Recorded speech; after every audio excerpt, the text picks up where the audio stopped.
All right, now on to the NFC East, which is the last division in the NFC.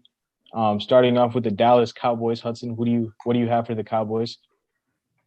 For the Dallas Cowboys, I have to find them first. I have them finishing first in the division at 11-6. Now I know that a lot of people have them being second in the division behind Philadelphia, but I think if Ezekiel Elliott can not only stay healthy but actually play well consistently throughout the season, also with Tony Pollard, who I think them two form a top tier running back duo.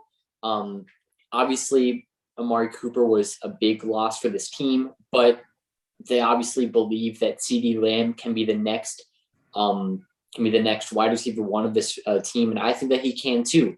Michael Gallup is going to be out for a little while, but when he returns from that ACL injury, I think he can be a great wide receiver number two after signing that 5-year, like $90 million extension or re-sign as he was a free agent this offseason. And also Dalton Schultz signed the franchise tag, so he'll be here for he'll be there in Dallas for at least the next season. The defense can be a bit risky, I will say, with Dallas, but seeing some of those top guys being there, be it DeMarcus Lawrence and Trayvon Diggs, who, if he can be something else but just an interception guy, then this Cowboys team can definitely look to make the playoffs again. I'm not going to disclose what place I have them in the division because I want to keep that in suspense. But I have the Cowboys finishing 12-5 in the division. Have them going 5-1 in the division, and they're going to be a very good team. Dak Prescott, Zeke Elliott, CeeDee Lamb. The loss of Amari Cooper will hurt, and no Cedric Wilson either. So it's going to hurt a little bit. Michael Gallup, I'm not sure when he's going to be back. I think he's missing the first few weeks. So I have them faltering at the beginning of the season, going 3-3. Where did Cedric Wilson go? He went to Miami. Oh, right. Yeah. Okay. Yeah. Another weapon for another player that Tua is not going to throw the ball to. Dallas is going to struggle at the beginning of the season, but they'll bounce back big time. And I think they finished 12-5. I won't say where in the division because I want to keep that suspense, but this is going to be a very good team. And they will, and with the 12-5 record, they will 100% make the playoffs. I'm not going to say if they're going to be a wild card team or the division winner yet. I have the Cowboys going 10-7. Not high on this team, not super high on this team. They're obviously going to make the playoffs, but I was high on this team last year, bro. They disappointed me. So actually, no, I wasn't high on this team last year. That was a different team, but I don't think this team is going to do too well because they're do well. I don't think they're going to do as well as a lot of people are talking about because Amari Cooper is gone. I don't trust Zeke. I think Tony Pollard should. I want Tony Pollard to take that lead. Zeke he's not the same Zeke as he was. And then Dak Prescott, he's hit or miss, you know what I'm saying? Like sometimes he's amazing. He was my fantasy quarterback. He was putting up some great numbers, but sometimes he's just kind of just out there. So I'm gonna go with 10-7. I think like anywhere in that range is a pretty good gauge for me. But moving on to the Washington Commanders, the new team name, new branding and all that. So what do you guys have for the Commanders? I have the Commanders finishing third in the division at 8-9. I don't even know what quarterback this is within the past 5 years. I wouldn't be surprised if it's something like, if it's like past 5 years, I'd say maybe like 8 or 9, maybe even 10th quarterback. Maybe it might even be more than that. But now this season we have Carson Wentz opening up. Terry McLaurin finally, we know he deserved it, signed that large extension. And with Antonio Gibson being the lead running back for that team and not maybe the strongest, but a great wide receiver number one in McLaurin, with guys on defense like Chase Young. If Chase Young can go back to his rookie season form and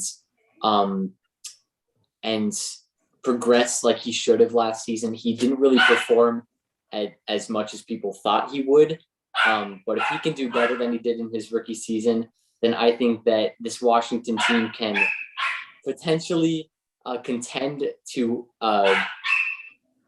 with Dallas and Philly to win the division. But with Carson Wentz at QB, didn't really perform up to his expectations last season.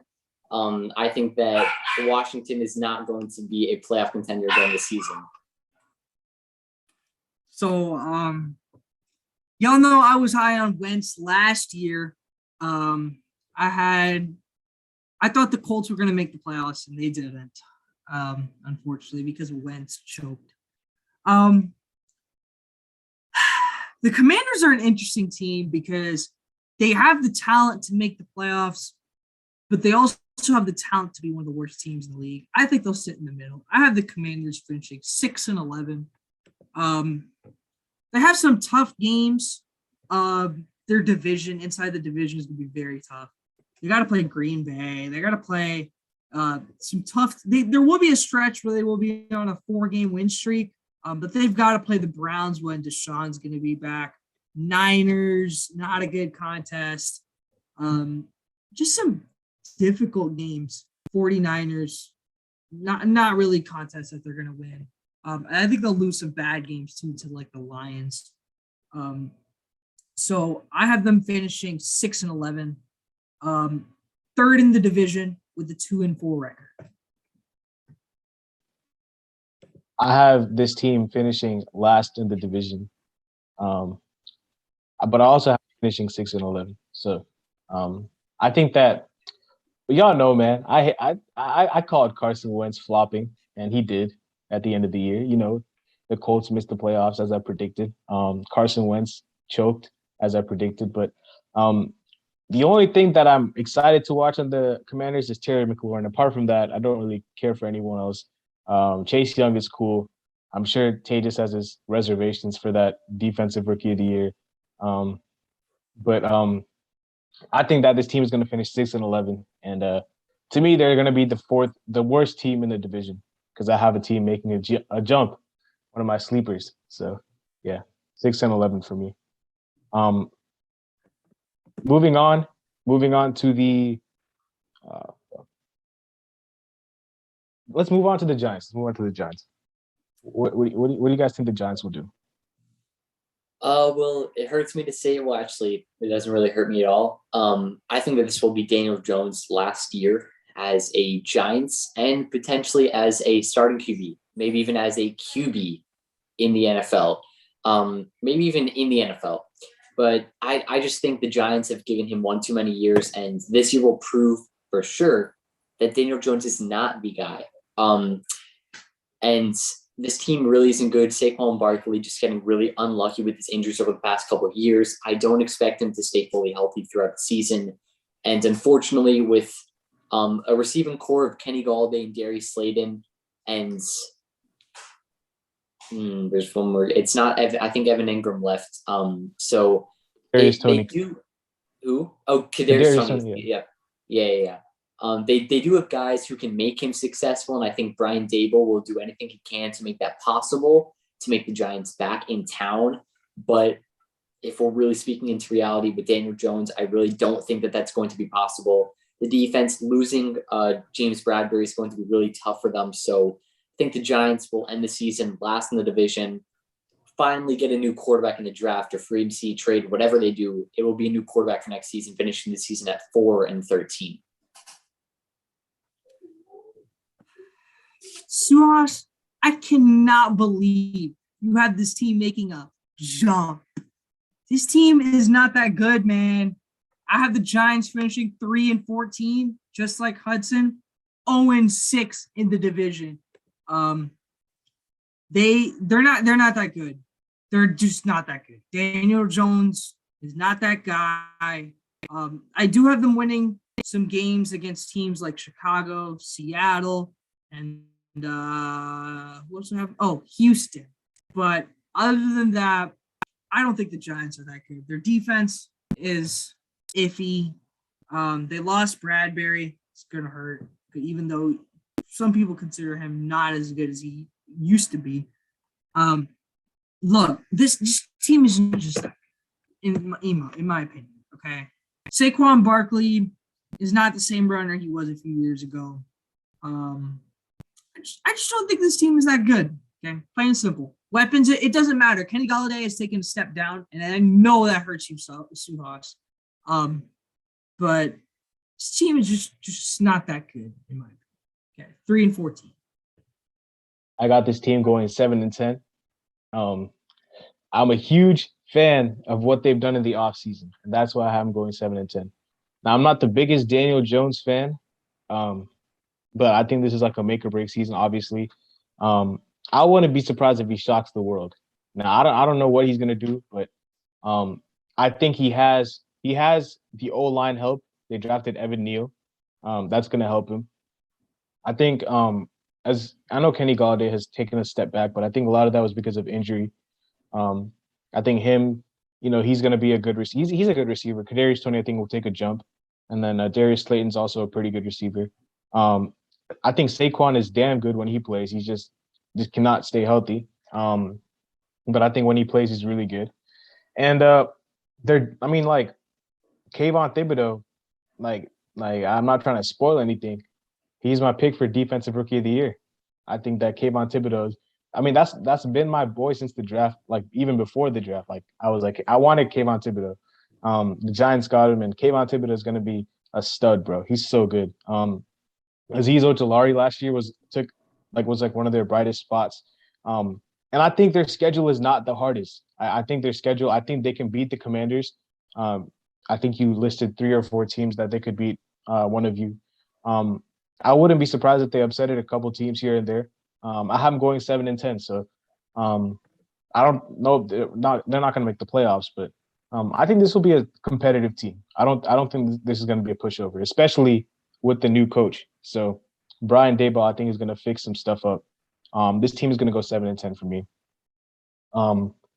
And let's wrap it up with the NFC with the last team, the NFC East, the Philadelphia Eagles. What do you guys have for the Eagles? I have the Eagles making the playoffs. You're finishing second in the division at 10-7. I'm pretty sure the Eagles are one of the teams that have a fairly easy schedule for the season, and they've really done exactly what they should have done in this rebuild, except for obviously, drafting Jalen Reagor over Justin Jefferson. But they really have most things that they can do to be a contender. Jalen Hurts, if he can take another leap, he can be one of the maybe a top 15. If he can make the jump to maybe top 12 quarterback, the Eagles can be really, really good. Boston Scott, Miles Sanders in the backfield, Jalen Reagor, Devontae Smith, A.J. Brown, now the new addition to that Eagles offense, and James Bradbury and Darius Slay, obviously 2 of the top names on that defense. So the Eagles are back in town. I would not be surprised if they did overtake the Cowboys and win this division this season. But I do think that there is a very, very strong chance that they make their way back into the postseason once again. This is what I was waiting for.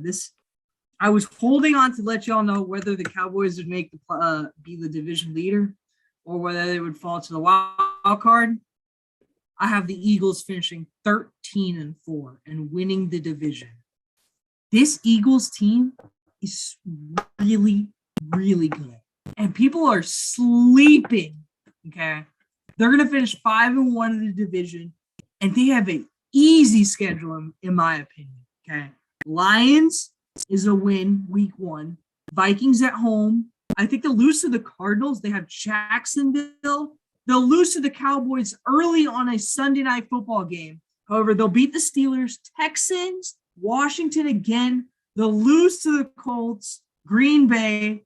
They have the Titans. I think they can win that one. That one's going to be a close one. New York, Chicago, Dallas again, New Orleans, and Giants. Like, this is a fairly easy schedule, in my opinion. And I have them finishing 13-4. And I have them finishing as the 2nd seed in the NFC. A.J. Brown is going to make a big impact. I'm telling you guys, Jalen Hurts is going to take that next step, okay? He's a very good quarterback. His dual threat ability is going to put him in conversations for possibly top 10. Okay. That's how good I think this team can be. That's how good I think Jalen Hurts can be. And the defense is just, they're good. Pass rush is there. Darius Slay is leading that defensive secondary. They've got a very good team. And I think they finished second in the conference, first in the division. I have them finishing first in the division as well, but I have them going 12-5, so one game less. This team is going to be really good, and their schedule is so easy.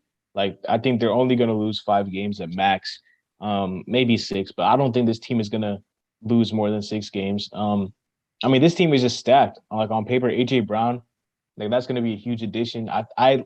I'm not the biggest Hurts guy because I think there are some like holes as far as throwing it long. I don't think he has the arm, but I think that, you know, he'll be helped with that, the addition of AJ Brown, and Devontae Smith is going to take that next step. I think that they're going to be really good, especially because their schedule is so easy. So 12-5 for the Eagles. That's going to be where I have them finishing. And that's going to wrap up the NFC East and the NFC division.